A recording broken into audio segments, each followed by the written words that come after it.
nandyan. 7 o'clock.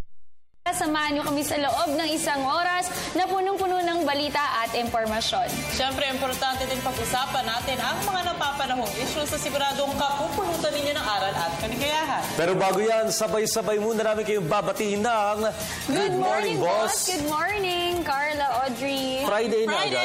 Ang bilis talaga ng panahon. Tomorrow, weekend na naman. Long weekend. Long sa weekend. Walang pasok. At syempre, kanina masaya ako walang traffic. Pero may aberya dyan sa may Visayas Avenue, may mga police. Kasi may parang yung cafe, isang restaurant dyan, nabasag yung... Nabasag yung yung glass niya, glass door.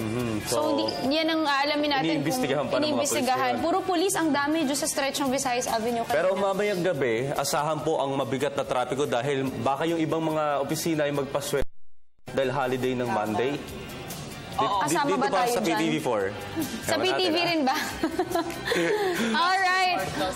Bago natin pag-usapan ng mga usaping patungkol sa sweldo at alam mong ililibre mo kami mamaya ni Carla ng breakfast, si Audrey. Ano kinalaman ko dyan? Siyempre, importante pong pag-usapan natin ngayong umaga ang mga napapanong issues. Kaya naman simulan na natin ang ating Teka Moment.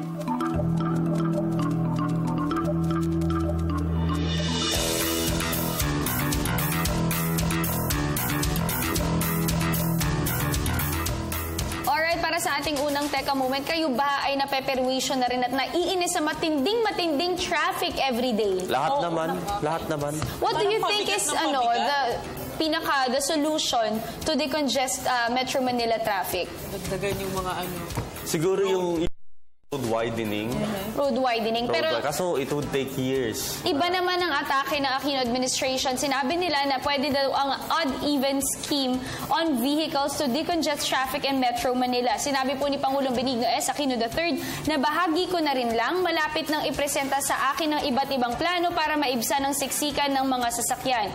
Ang akin po, ang pinakaradikal dito ay hatiin ang bilang ng bumabiyahing sasakyan. Salita ng pagbaybay ng odd at even na plaka sa mga kalsada kada linggo. Pero sinabi rin niya na ready na raw siya to face public criticism dahil alam niya na maraming aalma. Dahil nga, syempre yung iba dyan, hindi nila magagamit yung sasakyan nila. Medyo hassle kapag walang window at kung mag-alternate. Pero sinabi rin niya na ganyan po ang kinaharap natin sa paglaban rin hindi lamang sa traffic kundi sa baha hanggang paglatag ng infrastruktura at maging sa ng trapiko. Ang namamayaning kaisipan ay ganito, okay kami sa solusyon, okay kami sa construction, wag lang kaming may ipit sa implementasyon. Alam nyo ba, merong isang ginawang study. It was conducted by the Japan International Cooperation Agency or JICA warned that the Philippine government can lose up to 6 billion a day by 2030 due to traffic congestion kung hindi ito masusolusyonan. Alam nyo, sinabi nga ng Pangulo na handa siya sa criticism. Dati nang ipinatupad yung odd-even scheme na yan, pero marami talagang magagalit. Especially yung Ngayon kasi naka-window tayo ng 10 o'clock to 3 p.m. 10 to 3. Pero at saka or yung, paano ba, yung unang dalawang numero. So, number coding. Pero pag in-odd-even mo, talagang hindi ka gagamit na sasakyan mo. That's right. Kasama ka sa mga pipila sa MRT. Nako. Marami po talagang magagalit. Expected na yun ng pamahalaan. Pero anong paraan natin? Kailangan natin humanap ng mga solusyon. Alright. Mag-bike na lang kasi yung iba. Mag-bike o Ikaw nga, mag-bike ka.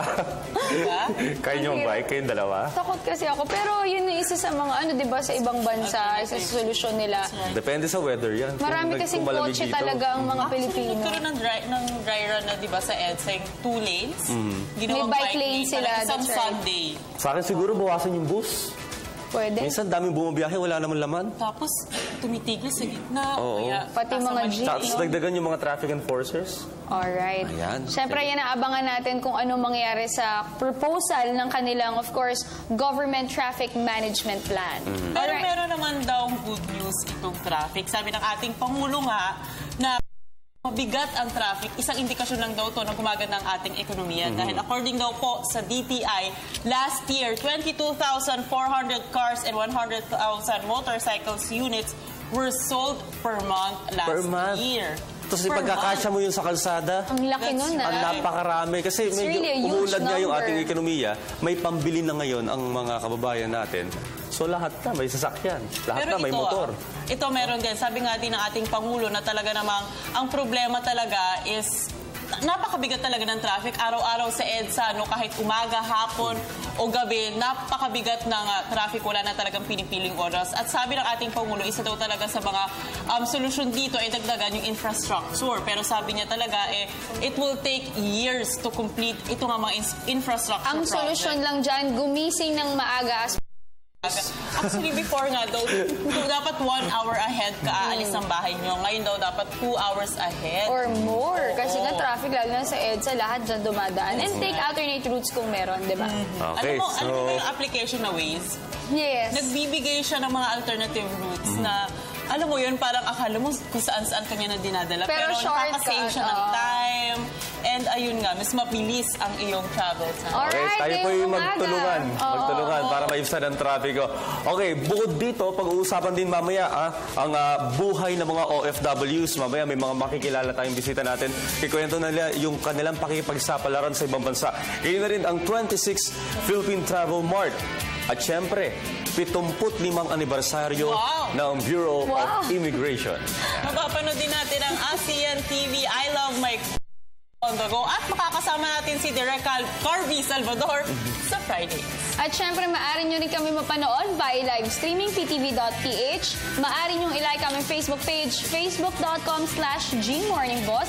I-follow na ang aming Twitter account at gmorningboss. At bisitahin na rin aming YouTube page, PTV Space PH. Kaya dyan lamang po kayo dahil magbabalik pa ang Good Morning, Boss!